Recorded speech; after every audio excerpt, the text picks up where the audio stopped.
জ্বালানি সংকট নিয়ে আরও জানাতে সরাসরি যুক্ত হচ্ছেন সহকর্মী ফাহিম ইউসুফ। তিনি এই মুহূর্তে রয়েছেন রাজধানী পরিবাগে। ফাহিম, আমরা গত কয়েকদিন ধরে দেখছি যে অ্যাপের যে কিছু জটিলতা রয়েছে এবং তার ফলে তেল দেওয়ার গতি অনেকটা ধীরগতি হয়ে গেছে। সংকট কি কেটেছে? আর অ্যাপের যে সমস্যা ছিল সেটা কি সমাধানের কোনো তথ্য আছে আপনার কাছে?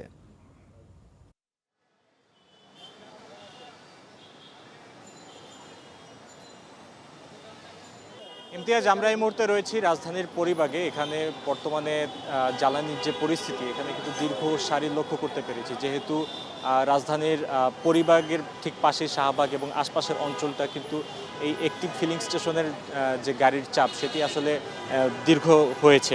তবে বর্তমানে আমি যদি বলে রাখি যে সবশেষ যেটি দেখতে পেয়েছি যে রেশনিং করার কারণে গ্রাহকদের মাঝে যে ক্ষোভ, সেই ক্ষোভ কিন্তু বাড়তি মাত্রা নিয়েছে।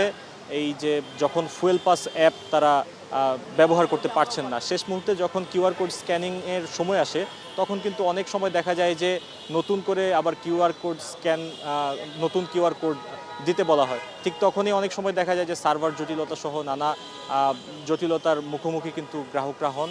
এরপর তাদেরকে এই যে দীর্ঘ সময় লাইনে দাঁড়িয়ে আবার রেশনিং করে তেল নিতে হয়।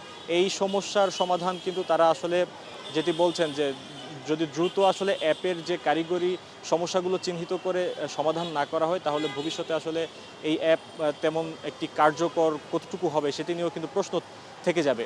তো এই বিষয় ছাড়াও আরেকটি বিষয় আমরা লক্ষ্য করতে পেরেছি যে বিভিন্ন পাম্পে কিন্তু গ্রাহকরা এই যে 6 থেকে 7 ঘন্টা, কিছু ক্ষেত্রে আমরা দেখতে পেয়েছি তেজগাঁয়ের কিছু পাম্পে মানুষজন 12 থেকে 13 ঘন্টা অপেক্ষা করছেন। এই দীর্ঘ সময় অপেক্ষার কারণে তাদের যে মেজাজও কিন্তু তারা ধরে রাখতে পারছেন না।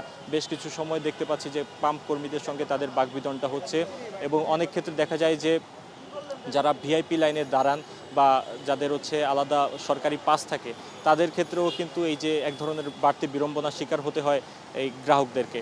যার ফলশ্রুতিতে সব মিলিয়ে যদি বলি যে এখানে পাম্পগুলোতে আসলে বর্তমানে বাড়তি ভিড় এবং ভিড়ের পাশাপাশি মানুষের যে ভোগান্তি, সেটি কিন্তু আসলে অনেক বেড়ে যাচ্ছে প্রতিদিন, আমরা যেটি দেখতে পাচ্ছি।